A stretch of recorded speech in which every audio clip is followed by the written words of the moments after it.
bringing the news you can trust. Welcome to Omni News. I am Vince Gabriel Pungase, bringing you the latest and most important stories from the heart of our community and our history. Today, we're diving into the fascinating world of Philippine literature, exploring its evolution from ancient times to the present day. We'll also focus on the powerful novel, Noli Me Tangere by Jose Rizal, and discuss the pressing environmental issues we face today. Let's begin a journey through time. Chico Navarquez, over to you for the pre-colonial period.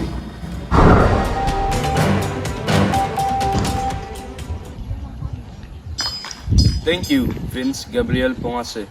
In the pre-colonial period, our ancestors shared stories through oral traditions like epics and chants.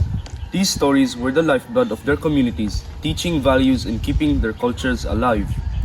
Nature was deeply intertwined with these tales, highlighting the close relationship between people and their environment. Next, let's explore the colonial period. Kenzen Rock de la Torre, what can you tell us?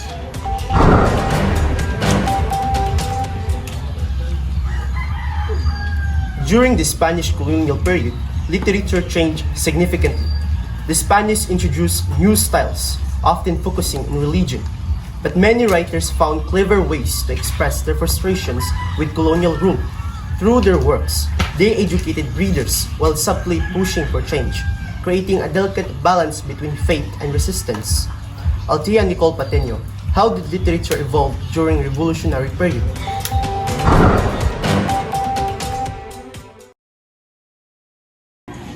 In the revolutionary period, literature became a powerful tool for change. Jose Rizal's Noli Me Tangere sparked a fire in the hearts of Filipinos, encouraging them to stand up against oppression. Rizal's words became a rallying cry for freedom, showing how stories could inspire a nation to rise. Stephen Vince Estorpe, over to you for Japanese period. The Japanese period was a dark time for literature. Writers had to be cautious as the Japanese controlled what could be written. However, this also gave rise to guerrilla literature where Filipino used symbolism to criticize the occupiers. Despite the harsh censorship, literature found a way to survive, offering hope during a time of war. Now, moving to 20th century, Mayri Rumain Talabog, what changes with literature evolved? In the 20th century, literature blossomed once again. Writers were free to explore a wide range of topics, from personal identity to national issues. This period also saw the rise of women writers who brought fresh perspectives and challenged traditional rules.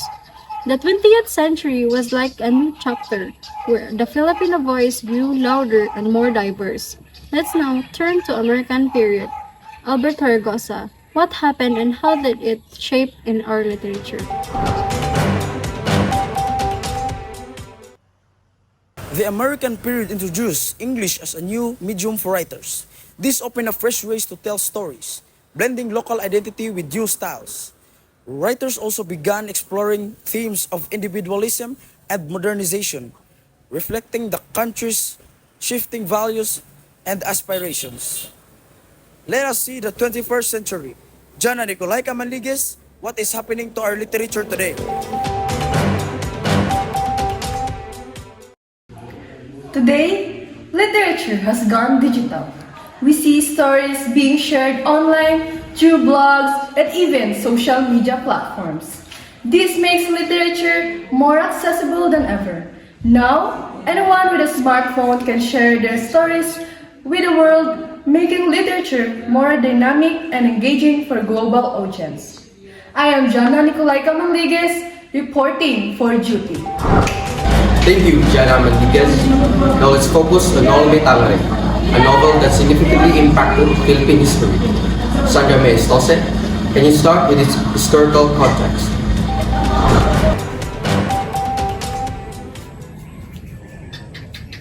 Certainly, Noli Me Tangere acts as a mirror reflecting Spanish colonial rule.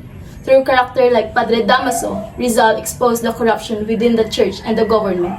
The novel opened many Filipino eyes to the injustice around them, capturing a pivotal moment in our history.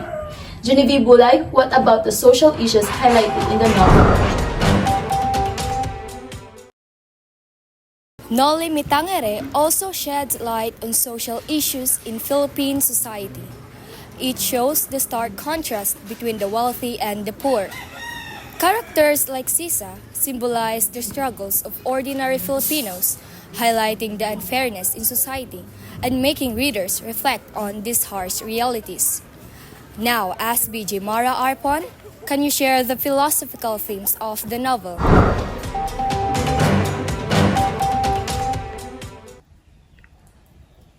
Of course, the novel raises important questions about freedom and justice. Through Ibarra and Elias, Rizal presents two different paths for achieving change: this peaceful reform or violent revolution. This conflict still resonates today, encouraging readers to think about what sacrifices are necessary for true change. This is Asbi Mara Torres Arpon reporting for QT.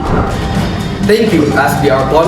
Let's now shift gears to discuss an issue that affects us all, our environment. Sarah May Lapis, what can you tell us about the current challenges we face? Our environment is facing serious challenges. Deforestation, pollution, and climate change are affecting our ecosystems. Communities are stepping up to protect the environment, but if we don't take stronger action, we risk losing our natural resources. The rising sea levels, increasing temperatures, and more frequent natural disasters are clear signs that time is running out. Coastal communities are already experiencing floods, while extreme weather events are becoming more devastating. If we continue to ignore these warning signs, we could face irreversible damage to both our diversity and very resources we depend on survival. To combat these issues, we must invest in sustainable practices such as reforestation, renewable energy, and reducing plastic waste. Governments, businesses, and individuals need to collaborate in lowering carbon emissions and conserving natural habitats. Thank you, Sarah May Lapis, and thank you to all reporters for today's insightful coverage. From the evolution of Philippine literature to the enduring impact of Noli Me Tangere and the pressing environmental challenges we face, it's clear that understanding our past can guide us towards a better future. This has been Omni News. Thank you for watching, and let's continue to work together for a brighter tomorrow.